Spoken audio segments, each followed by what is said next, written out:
Okay, so the purchase agreement review training took a little bit longer than we anticipated, which was a great thing because I think it was a lot of good information. The next two topics I had were about the different types of mortgages and inspections. And I think we could probably get through both of those depending on how many questions you have. I don't really have a script written down for this. It's more of supposed to be an open-ended discussion with you guys about these two topics and what questions you have. Mortgage, I feel like, and I don't want you guys to be afraid to speak up if this isn't the truth, but Colin does a lot of those trainings. So I don't know if you guys feel like you have a good grasp on the difference between conventional, FHA, VA, or if you wanted to spend a little bit of time on that. Tell me what your thoughts are.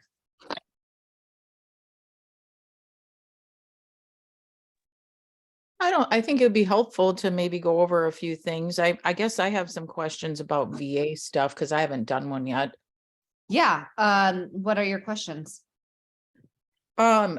So with VA, is it similar to FHA as far as the process with appraisal and inspection, or how does that work? Yep. So VA and FHA are very similar. So when I'm meeting with buyers for the first time and I'm asking about their financing, I say, here's why what type of financing you're qualified for matters.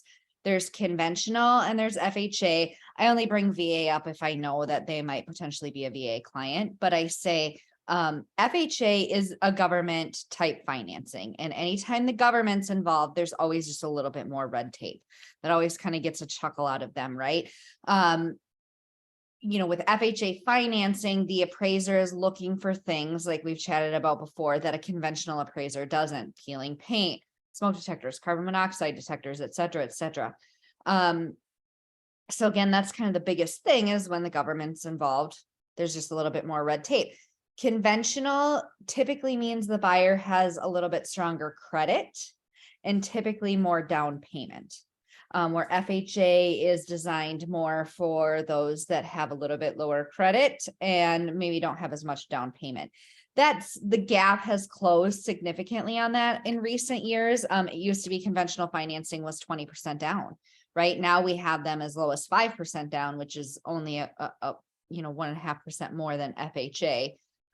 So that's the biggest kind of differentiator between conventional and FHA. However, FHA and VA are pretty similar in terms of how the appraisal process works, with the exception of, and I know you guys have heard Colin talk about this before, the nice thing about VA is they have what's called that tidewater. So when the appraiser is assigned and he does his appraisal, if he's not finding the value of that purchase price, he does what's called tidewater. Where that phrase came from, I have no idea. I actually have asked loan officers, like if we could find the origination of that. Not that it matters. I'm just kind of a geek and I like to know things like that. Because also tidewater to me, like, doesn't really make sense. I have a hard time connecting the two. In any case, that's the term for it. And what that means is the appraiser is not finding the value that purchase price came in at. So they're asking it gives the agents the ability to provide additional comps to the VA appraiser to help support that value. So that is a benefit of a VA over FHA and even conventional, because you have an opportunity to kind of plead your case, if you will. Yeah, I haven't had a lot of experience with appraisals or like VA, but I had a buyer that said she was going to use a VA loan. So I'm just kind of trying to get more information. So I'm more of a valuable resource for them as far as guiding them through the process. Yeah, I treat it pretty similar as FHA. Sorry, you guys, I have two dogs. It's nice out, so they want in and out, in and out, in and out. So you're going to probably see me walk 100 more times. That's my dogs.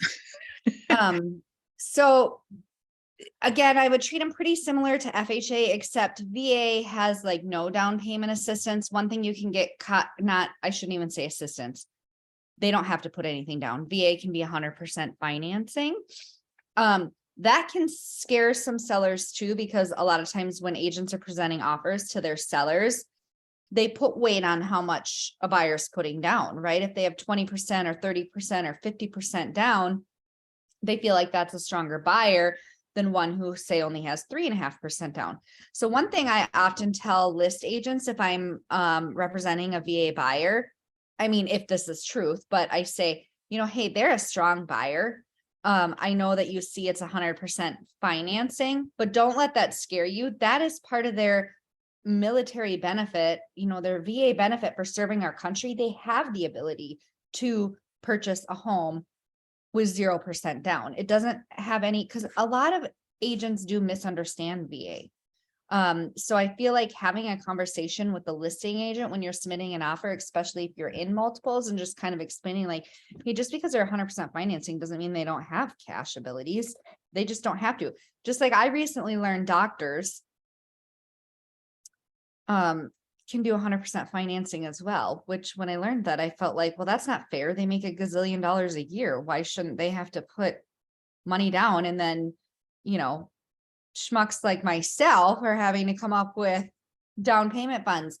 But what I really found out it was for is more like when they're in school, they've got a lot of debt, and they probably don't have a lot of cash flow. So that program is designed for them to be able to buy a home based on what their anticipated income will be. So that got a little off topic, but that was kind of a neat, I don't know if every lender offers that, but a loan officer I was talking to 2 weeks ago did. And I thought that that was just a interesting tidbit. And then we've talked about before the VA section of the contract, just have a conversation with the loan officer, because how that gets filled out, their funding fee and all of that is going to be dependent on their military benefits. So, and the only person that really knows that is the loan officer. A lot of times the veteran themselves don't know what they're qualified for and what they're not. So I would just always have a conversation with the loan officer. Yeah, I was just curious too, with, like you said, multiple offers, if people are going to be like, oh, it's a VA loan, I don't want to do that because you said 0% down. Like you said, you can have that conversation, but also are they thinking, oh, it's going to take longer to close? Right. And usually they aren't. So I actually, if I have VA buyers who are in multiple offers, I'll call the list agent and say, hey, I have a VA buyer that I'm submitting an offer on. Are you familiar with VA and how it actually operates? And I'll flat out say, I know a lot of agents are scared of VA and I've done a ton of them. So I'd really just like to have a conversation surrounding that before you present the offers. And 9 times out of 10, I'll get the listing agent who's like, I really don't know much about them. So having that conversation and educating them about it. And even if you don't feel like you're strong enough to do that, get the loan officer involved. If you don't feel like you're strong enough with being able to explain that, then have the loan officer call the listing agent. It's going to help your offer a lot. All right. Anything else you guys can think of about financing?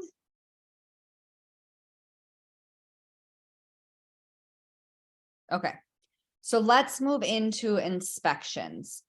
There's a couple things that I want to point out about inspections. One, I feel like I've talked till I was blue in the face about this matter about, the inspection time frame is the buyer's agent's responsibility.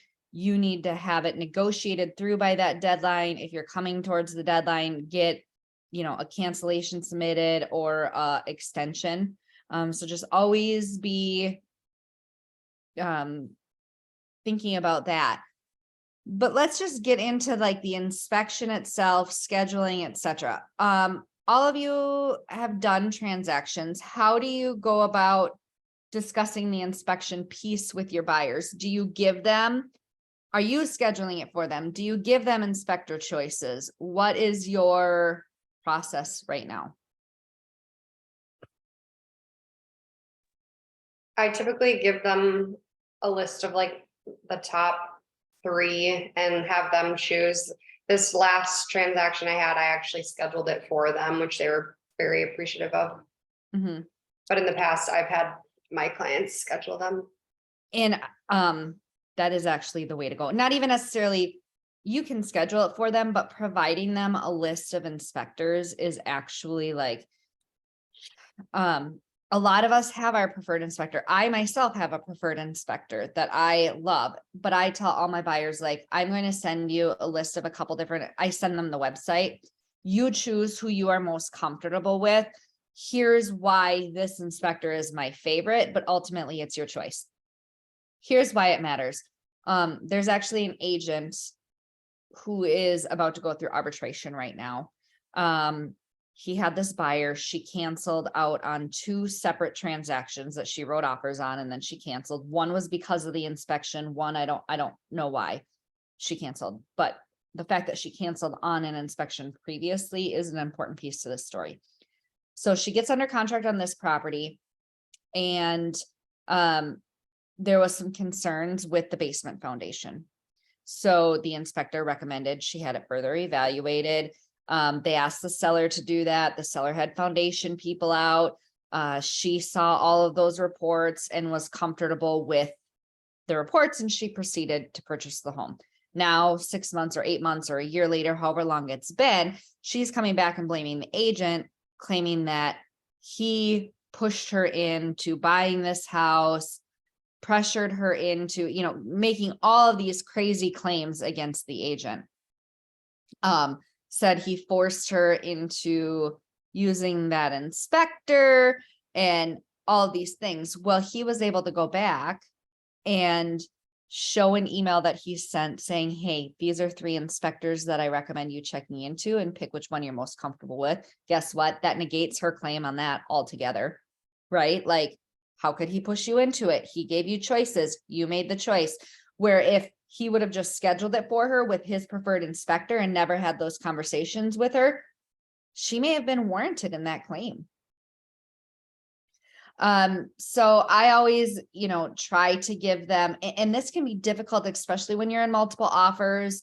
And if you happen to be able to get an inspection, you're kind of under the gun to get that scheduled. So with the market where it's at right now, like, I have buyers that I'm working with that I know that they want to do a home inspection. So I've already sent them an email that says, hey, when we get to the point of doing a home inspection, we're going to have to act fast.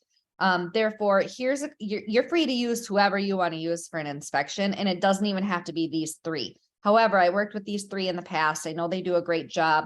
I know you'll be happy. Why don't you do some research on them, check out their website, so when the time comes, we're prepared and you can make a quick decision.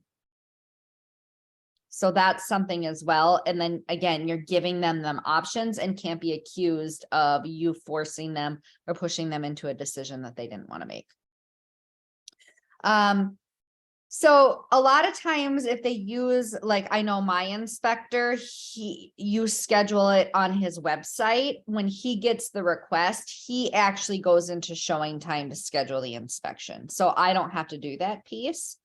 I also like to inform buyers, in, one of my initial consultations when it's coming to inspections. Hey, in the state of Minnesota, inspectors aren't required to be licensed. So Mr. Buyer, what is it that you do for a living? Oh, I'm in IT. Tomorrow you could decide you want to be a home inspector in the state of Minnesota. What do you think of that? And they're like, oh my gosh. And I'm like, yeah, so that's why who you do use matters. Like, I'm going to give you recommendations throughout this entire process, whether it be on loan officers, inspectors, title companies, etc. I want you to know, I don't get any kickback on any of these companies that I'm recommending to you. That's actually illegal. I'm giving you these recommendations because I've used them in the past and I know that they do a good job, right? They've worked for my clients in the past, but you are not required to use any of the companies that I'm recommended. You're free to use anybody that you choose. But when you're new to this, you feel a little all over the board on where to start. So here's some good people to start with in search. So I'm touching base on the fact that inspectors aren't licensed. The reason I do that is because the inspector that I went to a national level to get licensed, and he's an ex-home builder and he's a part-time firefighter. So he has a high level knowledge of homes. So that's why I recommend him to people. And that's kind of how I stress the importance of using someone who's knowledgeable, because any Joe Blow off the street could decide to be a home inspector.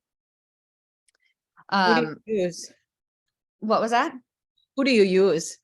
I use Metro property home inspectors, and he's on the north side too. I mean, he goes all over, but he lives in St. Michael, I think. If you want his information, I can send it to you, Chris. I know the team is partnered with Marigold. I've never used them before, but I know a lot of people on the team love them. Structure Tech, I've had good luck with this as well. And then there's one other inspector that I recommend to people too. He's a little bit cheaper, so people I know who are on a budget. The other thing is, you know, and this is aside from these inspectors I trust because I know that they're not going to freak my clients out. You know what I mean? Like, they're going to be honest with them, but I've had inspectors who make buyers panic over the most minor things. You know what I mean? Like a GFCI, oh my gosh, we have to cancel. And it's like, well, hold on, wait, what actually is going on here? You know, so I know that these inspectors that I'm recommending to them are going to be honest and upfront with them, but also not scare them out of buying the house. So again, give them some recommendations, especially in this fast-paced market. I would do it prior to needing to, so that they can do the research, and then you can kind of have proof later on that you gave them options. Who schedules it depends on the inspector. Some have access to the MLS and showing time, some don't. So you could have a buyer who, you know, contacts the inspector, and the inspector says, I need your agent to schedule the inspection, which is fine. However, I feel like a lot of your more professional inspectors have access to the system to be able to schedule it. They have to basically, like, they have to be a member of the MLS. I don't know if the MLS charges a different fee, because really all the inspector's doing is going in there to schedule. And I guess that's besides the point. We don't care what inspectors pay or how they're part of that system. Scheduling the inspection, again, we talked about that. I, again, like the guy that I use, because I can send the buyer the website and they can schedule right on the website, and they can schedule a time that's convenient for them. Because I always recommend to my buyers, it's important that you go to that inspection. They're usually about 3 hours long, and the inspector doesn't want you there the whole time. Let them go in there, do their thing, and then they want you to show up about the last half hour so they can do a recap of the inspection with you. That's how my inspector operates. Other inspectors may do things differently. I shouldn't just say mine. Quite a few of the inspectors I work with, that's how they operate. They'd rather, you know, and sometimes I have buyers who are like, well, we'd like to go there ahead of that to measure for carpet or do this or do that. And I'm like, that's fine. But when we get there, make sure we're not interrupting the inspector. Let's let him do his job, and he'll walk us through all of his findings at the end. I still go to as many of those as I can. Other agents don't any longer, and there's not a right or wrong way. As a newer agent, I would be going to every inspection that you can. I learned a ton, right? I learned a ton about being present at those inspections, to the point where now if I'm not present at that inspection, I can get the report and feel confident going through it, because I know what I know from going to the inspections. Does that make sense? Like, as a newer agent, if you're not going to the inspection and then you get the reports, because let's be honest here, very rarely do you get a home inspection report that's not overwhelming. They're calling things out, whether they're big things or minor things. But when you kind of see everything that's in red, that's a defect, you're going, oh my gosh, there's 90 defects at this home, which some of them are just, you know, hey, the floor's uneven, or, you know, whatever small thing it is. So go to as many home inspections as you can. You are going to learn so much at those. And, you know, once you feel a little bit more educated, if you don't want to go to them anymore, but also going to them, it can help you calm the buyer down later, right? Like later, if they're like, oh my gosh, this, and this, you can reiterate what the inspector said. You know, yep, I understand your concern. There's quite a few items he called out, but remember about that water heater? It was just really a matter of putting a valve on it that he said we could get for $8 at Home Depot. I've also had a time where, the buyer couldn't attend, and I really hate that, but they were out of state. And or maybe they weren't out of state. I can't remember what the case was. They weren't at the inspection and neither was I. It could have been COVID. Because there was a time period during COVID where nobody could go to the inspections and except the inspector. There was a well pump in a basement closet and it was surrounded by cinder blocks, and those cinder blocks were showing effervescence or water, right? They got the report, they panicked, they wanted to cancel. And I was like, hold on, wait a minute, let's get the inspector on the phone. We got the inspector on the phone. He talked through like, hey, I actually don't think this is a big deal. There's just not a lot of ventilation in that closet, either by adding some ventilation or just keeping that closet door open. So more movement. Because what was happening was it wasn't the pump. I think it was the tank. The tank was sweating in there. And that sweat was leaving moisture on the cinder block. So there wasn't actually like a moisture issue, but it appeared that way. And his report didn't go into all those details of like, I just think this tank is sweating. And, so these buyers wanted to cancel. I said, hold on, let's wait and let's have a conversation with the inspector. We did. We spent about 45 minutes on the phone with him. They were then comfortable after having that conversation and they moved forward with the purchase of that home. So I share that because that's how important it is to go to the home inspections, because the report can read way differently than how the inspector is explaining things to you. Any other questions that you guys can think of inspections, how they go? I already have a training in the system about, drafting amendments. We did that a few weeks ago, and I'm always here to help if you guys need recommendations on how to word those and things. But your wording on your amendments are super important. How they're said, what's said. So just make sure you're always thinking about that. And if you want them reviewed, you can send them to me. I'll always take a look at them. I have agents who have been in the business for years and still sometimes have me look them over, especially if the circumstances are a little complicated. You just want to make sure you word things properly. Just trying to think if there's any. If Marigold is licensed? Probably not, because again, Minnesota doesn't require licensing. Okay.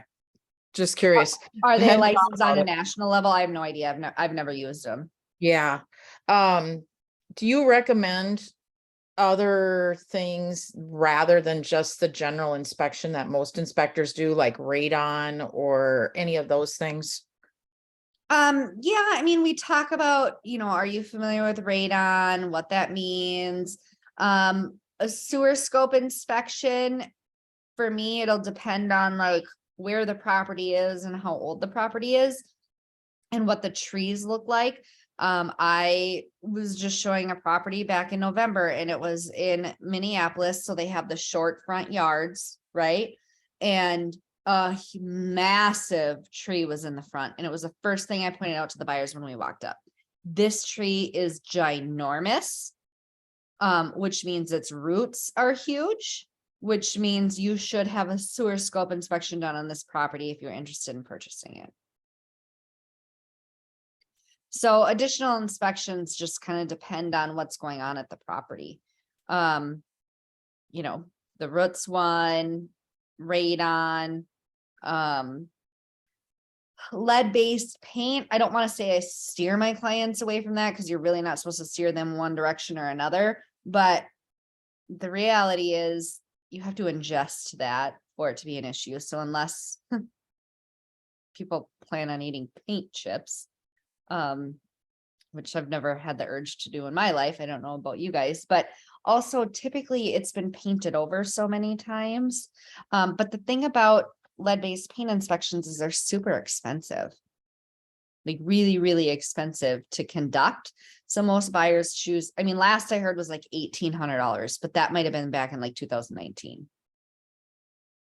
And then you have the radon, obviously, which usually runs like 150. the sewer line, asbestos. A lot of people get panicked about asbestos. The hard thing about lead-based paint and asbestos is you really can't tell them not to get it inspected. But I do know that with asbestos, a lot of times they recommend you leave it alone and encapsulate it. Like if it's on tiles on the floor, you're better carpeting over it, because the minute you start removing those tiles on the floor is when the asbestos becomes airborne, and that's when it actually becomes problematic. Same with if it's in the ceiling. Like if it's in the insulation, most companies will tell you just to let it lie, because the minute you start removing it, that's how it gets, the particles get in the air, and that's how it becomes problematic. So with buyers, again, that's kind of what I say, like, this is my understanding of it, but you should probably do your own research. And if doing a home inspection, doing an inspection on that makes you feel most confident. The other thing that I like, and I'm by no means plugging my inspector here, I want you guys to know that. But one thing that I like about him too is he does infrared. So he's more expensive, but I explain to people he's more expensive because he is certified at a national level. He has all this experience, but he also has a lot of tools. He does infrared. So he can go through the house and actually see areas that have heat loss. But the biggest thing he did for us one time is in the air conditioning lines going into the house was a huge bee's nest that we would have never seen. You couldn't see that visually. You couldn't see that from the exterior. And anytime we were there, there was no bees buzzing about. But his infrared caught this huge infestation in those lines. And we were then able to request that the seller have a company out to treat that prior to close. The buyer was allergic to bees. So in their case, it was kind of a big deal. So that's kind of like what I like about him too, is because he has a little bit more impressive of tools that he utilizes. Again, he is more expensive, but I feel like you're getting more. All right. What else can you guys think of? Anything? How much more expensive is your guy? I'm just curious.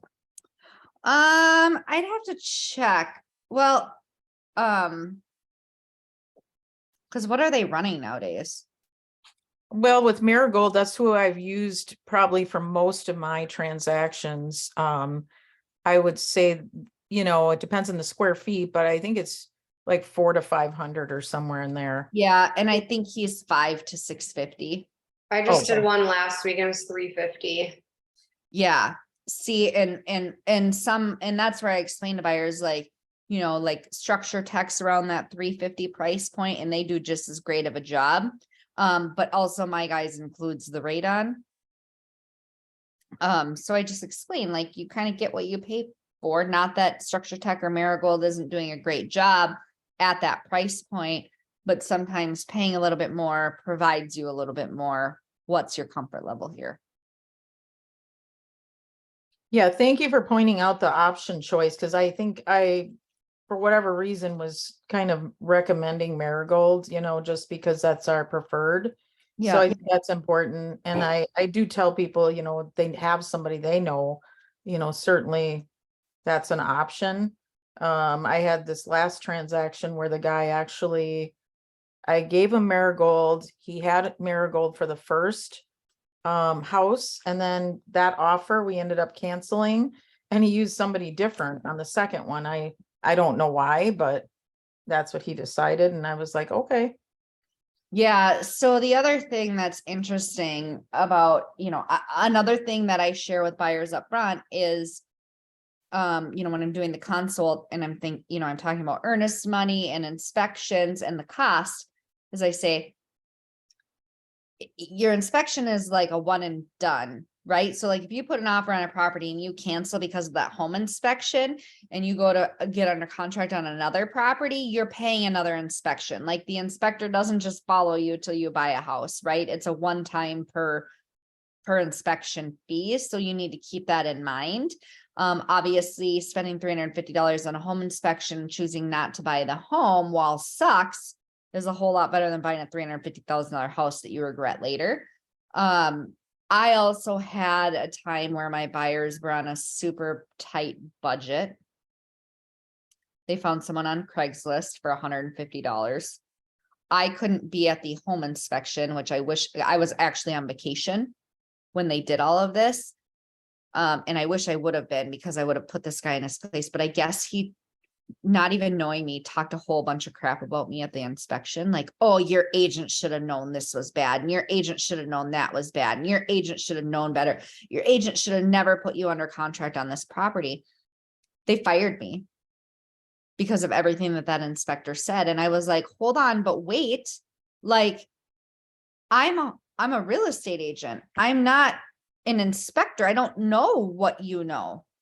So I don't know if he was doing that because he was leaning, maybe his wife was a real estate agent. I don't know. And these are also,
Everything okay? are you guys there? Yeah. Okay, I can't, okay. My screen said that I got booted. It said someone else, it says your session is ended Oh, weird. because someone else just signed in from a different device. So Oh, Wow. weird. I see you too. and you guys disappeared. I couldn't find you. I'm Oh, like hun. sitting here going, well, I can see her, but she's not saying anything. And did I have a Like, look what of confusion? happened? Was I like, what is going on? Because like, that's one thing that is difficult with this platform is like, we have Parker jumping on at 11, and sometimes if people jump on early, it can interrupt us. I think last week we had Holly and someone else trying to enter. So having the one platform can be, conflicting when people are trying to have, so I thought that's what was going on, but I was like, that's weird. It usually doesn't kick you off. It usually just lets the other people join. Anyhow, sorry about all of that. I'm glad you spoke up because until you spoke up, you guys were gone. And anyhow. Okay, where were we? I think I was just finishing a point. Just about how the other person fired you and you thought. Yeah, they ended up firing me over what he said. And I was even like, hey, I'll pay for your next home inspection. It was going to be an inspector of my choice, or I would have given them, you pick one of these three. But they were so upset with everything that the inspector said about me that they would not move forward with me. So I also caution people about just finding some random Joe Blow off Craigslist. I don't necessarily tell my buyer clients that I got fired, and that's why I don't recommend it. But I just say like, hey, if it sounds too good to be true, it probably is. And if someone is, charging $150 to do a home inspection, where an average inspector is charging anywhere from $350 to $600, that's a red flag. It's important to kind of use people that, and even if you want to go to your family and friends and get recommendations for an inspector, that's fine too. Let's just not find Joe Blow off Craigslist. All right. Anything else?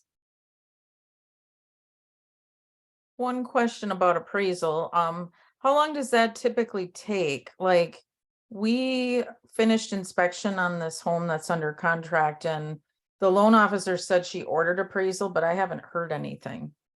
So that's going to vary from company to company, right? Some lenders use a third-party appraisal company.